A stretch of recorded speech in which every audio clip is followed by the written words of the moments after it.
Hello, and welcome to a special presentation here on LMTV. I'm Brian Hoppe, Chair of the Township's Environmental Advisory Council, or EAC. In September 2018, the EAC presented a public sustainability workshop.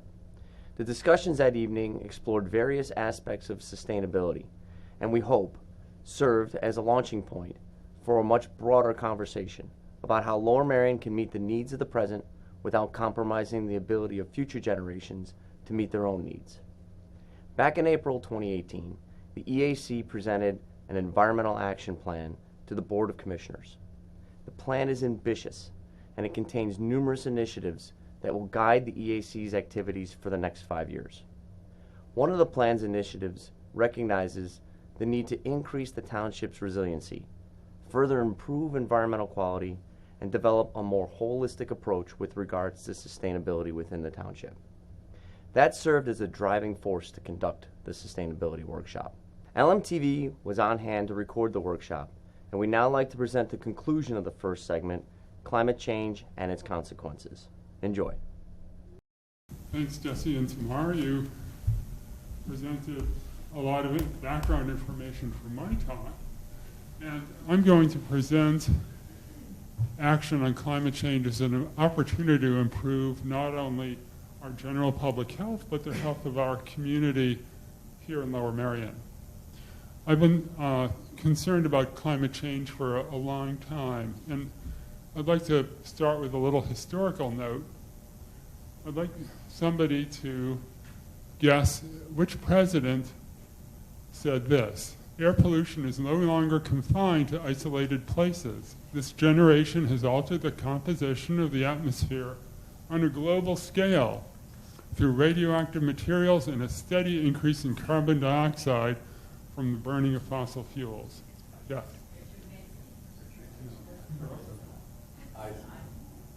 Closer. Lyndon Johnson. So, I was 9 years old in 1965, a preteen on the first Earth Day. Rachel Carson is the person who really got my attention, and I've been concerned about what's happening to our planet ever since. However, scientists have been concerned about climate change since the very beginning of the graphs that Jesse and Tamar showed, the late 19th century. They were wondering, well, what could be the impact of putting all this carbon dioxide into the atmosphere, because they knew, based on studying chemistry, as Tamar explained to us, that carbon dioxide and water vapor hold heat.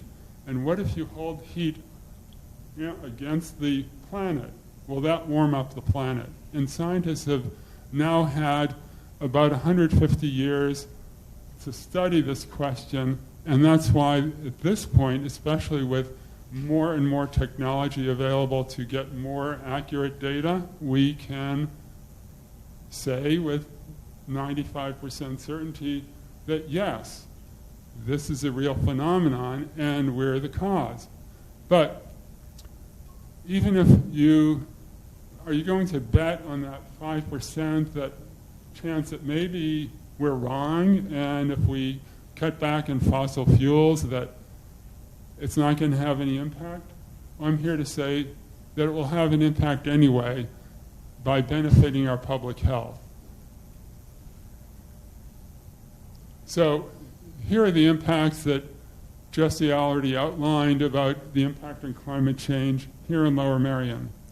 And our fellow Americans in North Carolina last week found out that even being inland doesn't make you safe. And Lower Merion has had its share of severe weather events. We've had seen the impacts, but especially our elder population. And I'm a geriatrician. I work part-time at Beaumont at Bryn Mawr, right across from Harriton High School. And even in a place like Beaumont, which has a generator, etc., those systems can fail. And we saw, for example, in Florida, how an entire nursing home had multiple deaths because they failed on a human operational level to make their residents of that nursing home safe, and people died from heat exhaustion and dehydration, even though there was a hospital right across the street. So, being human, we know that no matter what governments can set up as safety nets, there's still going to be consequences. How do we mitigate those consequences? By preparing as best we can. So I appreciate the Lower Merion Commissioners listening to this presentation to really put requests for additional programs and bolstering our infrastructure so it doesn't fail in the heat or too much rain or too cold, so it can function to keep us safe. Also, as a doctor, I see one case of illness at a time. I can't, from my office, necessarily recognize an epidemic, but our public health system can, and we know that there are more and more cases of Lyme disease, now year-round. I'm seeing cases in my office in February. What's this rash, doctor? I just came back from a ski trip, but there wasn't any snow, and we just went out for a hike. Well, looks like Lyme disease in February. So we're going to see that more and more. And then in the summer, as Jesse pointed out, more and more emerging infections for our area, like Zika virus, brought by mosquitoes, which have a higher metabolic rate when it is warm, so they reproduce faster, and so do the viruses inside them. Now, the opportunity here is that while climate warming temperatures increase the ozone and particulate levels from air pollution from burning fossil fuels, if we cut back on the fossil fuel use, then we can have a huge impact, and I'm about to show that to you. The other impact to not forget is that hot weather stresses us out, especially if you have no air conditioning. There's actually a good correlation between the rates of violent crime and summer temperatures. That puts an additional burden on our law enforcement and first responders, as well as our school teachers, social workers, etc. So the opportunity is that graduating from fossil fuels has tremendous health benefits for the populace. The other good news is, I'm sure you all know, we've built up a lot of academic credit towards this graduation. We have a whole array of alternative energy sources that are working, that are pricing their way down to be not only competitive but superior, in other words, more cost effective than fossil fuel use, and including for lighting this building and heating it, for example. So I'm going to just present two papers that can illustrate what the impact is. The first is from this year. Researchers published a study of the past 2 years of study of premature and low birth weight deliveries in northern New Jersey, downwind from a very dirty coal-fired power plant. This power plant, when it was operating, produced more sulfur dioxide and other pollutants than all of the other coal-burning power plants combined in New Jersey. It was right on the Delaware River on the border between Pennsylvania and New Jersey. Why was it allowed to operate? Because of a loophole written for it in the clean air regulations. Because it was an older plant, the utility said, we can't possibly spend enough money to make this a clean burning plant, and we'll have to pass the cost on to the ratepayers. But unfortunately, people downwind of the plant paid a heavy price. They looked at birth weights and preterm births, as I said, from 2014 to 2016. The plant shut down in 2014. And what they discovered was the likelihood of having a low birth weight baby went down by about 15%, and a premature birth by about 28%. Now, those of you who have had a family member or personally had a premature or low birth weight baby know how hard that is, not only for you, but for the child for their entire lifetime. The impact is felt. And on a population level, that impact is then felt by our society, including our school district, our criminal justice system, and the social services that these now adults need to be successful in life. So if you were pregnant, wouldn't you want to have a 28% lower risk of having a preterm baby? Yes. Would you choose a cleaner energy source in order to do that? Well, of course. So now on the other end of the age spectrum is the Medicare population. These researchers in the New England Journal of Medicine published a study where they looked at the entire Medicare population over the entire country, and they were able to match mortality among that population with how much air pollution there was in the person's zip code.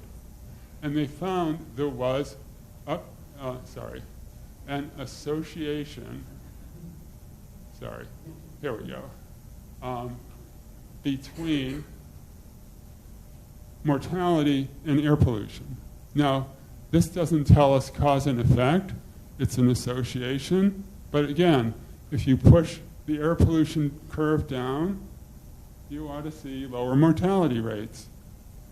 So as doctors, we see these patients individually with cardiovascular disease, diabetes, stroke, heart attack, emphysema. Many of those people who have never smoked and don't have other risk factors, pollution's one of the factors. So last study by West in 2013 calculated how much it would cost to take a ton of carbon dioxide, prevent it from being released in the first place by cleaning up our energy system. And it came to less than $30 per ton of CO2 emissions avoided. Then his team calculated just the health benefits of cleaner energy by reducing the pollution from burning those fossil fuels. Per ton of CO2 avoided, the savings, just in health, was $200. So is there anyone here who would tell me that $30 is bigger than $200? Okay? So clearly, this is a huge dividend that we would reap from improving our energy system, as a side benefit from also having safer, more secure, and cleaner communities. Thank you very much.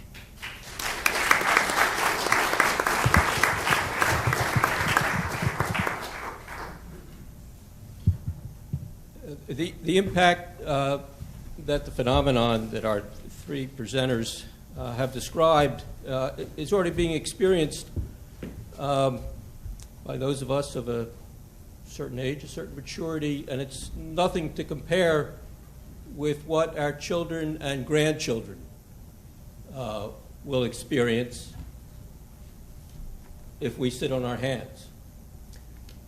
I thought it would be useful to bring to bear on this discussion the perspective of two Lower Merion students. I'd invite up Emma Deutsch and Homa Mirzai. Homa and Emma are members of the Harrington High School Environmental Club, and they're going to just spend a couple of minutes giving you their perspective on climate action as high school students. So thank you for coming and sharing with us. Whatever you're comfortable doing. You can sit or you can stand here. Good evening, everyone. I'm Emma. I go to Harrington High School. And I'm Homa, and I also go to Harrington. We want to thank Mr. Richmond for inviting us here today, Mr. Ferraro for arranging everything on our end, and to the board for having us. Thank you. We are 2 out of 4 officers of the Harrington Environmental Club. and the club is steadily growing every year. Currently, we have 72 signups ranging from freshmen to seniors. Judging from the growing size of our club, Harridan students care about the environment, and we are concerned about global warming. We have overwhelming concern about the impacts, but we are determined to be optimistic because we see a path toward ameliorating climate change. Even during our short lifetimes, we have seen the disastrous effects of climate change. Our continent has been hit with an all-time high of hurricanes in past years, including those that hit Puerto Rico and just recently North Carolina, causing extensive damage. Just this summer, Radnor Middle School experienced incredible flooding, and Philadelphia schools had to dismiss students early during their first few weeks due to extreme heat and humidity. While we cannot reverse the damage that has been done completely, there is no time like the present to start counteracting climate change. The general lifestyle here in the township creates a huge level of consumption. The main line has excessive food waste, gas usage, and uses a lot of resources that, through industrial production, contribute to climate change. We need to take responsibility for that footprint, and in doing so, help to lessen it. Encouragement and education are great first steps towards improvement and sustainability. The EAC has a page on the township's website with some encouragement to residents on sustainability, like shop locally, use LED light bulbs, reuse rainwater, and reusable shopping bags. But there's no reason the township can't encourage through action. The township could also publicize the benefits, for example, of driving an electric or hybrid car over gas. By implementing district-owned electric car charging stations, if all police cars in Lower Merion were electric, not only would the township be reducing its amount of fuel used, but it would set a good example to citizens. By building township buildings sustainably, maybe more Lower Merion residents would build solar panels, green roofs, or geothermal heating, or even just use LED light bulbs. Plus, it shouldn't be out of the question to tax plastics, which could take considerable amounts of fuel to produce, or require new developments of a certain size to LEED certified for sustainability. We're not saying that the township hasn't been showing any effort on this front. The Ballackinwood Library, for example, was recently renovated to include a geothermal heating system, which is so cool. But let's not call this a victory and stop there. It would be in our interest for every township-owned building to run on geothermal, solar, or externally purchased sustainable energy. We believe that Lower Merion Township and other areas like it, due to our socioeconomic privilege, have an obligation to pioneer environmental sustainability. As a society, if we have the means to make a world a better place, we should always take advantage of that. We don't need to tackle the carbon emissions of large cities like Philadelphia when we can push suburban legislature to use our tax resources to build sustainable architecture and install renewable energy sources. A lot of our culture is based on what we can do for the community and how we can make a positive impact on the world. We understand that our generation and school district is much more educated on the impacts of climate change and greenhouse gases than others, and we want to take advantage of that, but we can't do it alone or right now. It's time to put aside any differences and cooperate towards reducing our society and our township's footprint. The township needs to establish an environmental planning committee, preferably with an officer in charge so that we have someone held accountable for creating real change here. The high school, colleges, and general wealth that surround us have untapped potential to help.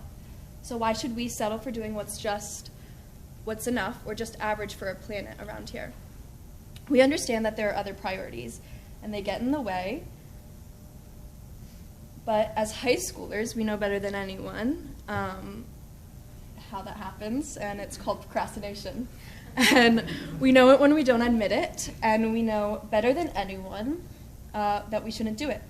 We hear it from our parents more than often, and it's the act of doing nothing about the situation might as well be denying that it's there at all. We're not demanding that Lower Merion go vegan or live without electricity. We're asking you to do more than consider, more than listening to us talk, and more than encouraging sustainability on the township website. Let's stop talking the talk and walk the walk. As Ben Franklin once said, you may delay, but time will not, and lost time is never found again. Thank you so much for having us.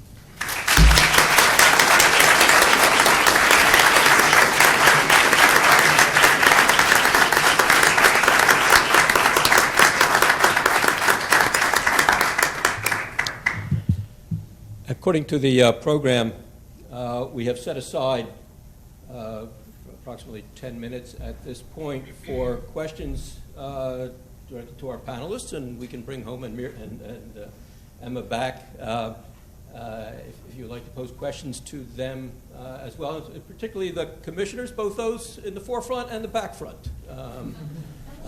We'd be happy to hear from you if there are questions. And you get a chance to be heard on the microphone.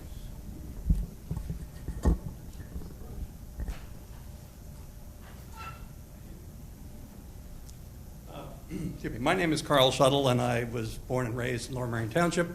I spent a number of years in New England and returned recently back to Lower Merion. Several points. The town in which I last lived in Massachusetts was Wellesley, and in Wellesley they have a dump.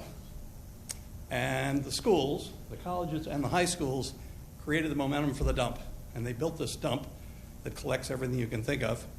And without belaboring the point, last year the dump returned $78,000 to the town. So $78,000 profit to the town, which actually went to the school district. So the kids in the school district are perpetuating this whole idea of don't let their parents throw things out that they shouldn't. I spent a good part of the summers in Maine, and the town in which I live and all the surrounding towns banned plastic bags, plastic grocery bags a long time ago.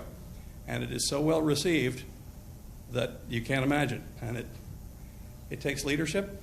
Pennsylvania is so far behind in this regard that we need, New England is way ahead of us in every regard of reducing carbon footprint. So there are a whole lot of things we can do about climate change. Whether we've reached the tipping point is another question, but reducing our carbon footprint is a basic responsibility of everybody and every government. Thank you. Thanks for that. Does anybody on the panel want to react to the notion that we have a kind of a dearth of action at the state level? The federal level might even be perceived as being regressive. So where does that leave us in terms of local responsibility? That's like call that a softball. If anybody wants to take a shot at it. Sure. Well, I'd like to give one example that I think is a very good analog for action on climate change, and that is cigarette smoking. As a doctor, I know that the scientific evidence on climate change being human-caused and what the projected impacts are going to be if we do nothing is as clear as the link between cigarette smoking and human health. Now, even up until the 1990s, there were still people debating about whether or not cigarette smoking was a public health problem. When people proposed laws to ban smoking in public places, there was a big pushback from the tobacco industry and their lobbyists and bar owners who said they'd lose business. You walk around Ardmore today, just stop into any bar. Number one, it smells great. You can smell the beer. Okay. Number two, you see all sorts of people there inside, including children, where parents would not take their kids into a smoky bar ever. And so there's a definite public health benefit and an economic benefit. And I think that is also a good analogy for climate change action. Thanks, Dan. Thank you for the softball, David. Municipalities are where the action is these days. For a long time in climate action, the largest cities of the country have been taking the lead because they're dealing with real problems on the ground. And that's true not just in climate change, but in so many issues. Right? The partisanship that we see nationally breaks down because we have citizens who want real solutions. And you can act locally in practical ways. There are townships not too far from us that have already committed to 100% renewable energy, including Kennett Square. I'm going to blank on the others. Lancaster did now? That's great. I deem it Westchester. Thank you. Yep. So there are examples of that. My home borough, Narberth, is going to, in a month, consider the Commonwealth's first plastic straw ban and plastic bag fee, which is a baby step, but it shows, I think, the political will that citizens have and want to see their leaders take. So I think there are lots of opportunities to choose the actions that work for the community. And they can have a multiplier effect. If we find good solutions here in Montgomery County, they will have traction elsewhere. Are there any other questions for these panelists in particular on the subjects that they've addressed? If not, then I'm proud to report we have one person wishing to speak. I just wanted to ask our Harriton High School students, what got you started? Because you really are the hope of all of this. I mean, really, it comes from our education. In every science class at Harriton, the topic is at least touched on. And I think all of the students, or at least most of them in the district, are aware of climate change, whether or not they believe in it. And I think if we keep educating people on the topic and the risks of the topic, people will feel inspired to try to make change. And I think it's important to note that with all the information that gets like through social media and stuff, I mean, it's not even our Harriton, it's more like generational. We all understand the impacts and we want change, but we're all either halfway not able to vote, or we're not able to start change other than like do political, like social movements. But it's really. We can participate in a workshop, community Or we workshop. can Make your voices heard, and I thank you for doing so. So I want to thank these panelists. Thank you for joining me as we present the Environmental Advisory Council's Sustainability Workshop. We'll be back next time with more from the evening's presentations. In the meantime, you can view the workshop in its entirety online. I'd like to thank EAC member David Richmond and one of the township's senior planners, Andrea Campisi, for all their work in organizing the event. I'm Brian Hoppy, Chair of the EAC. We'll see you next time.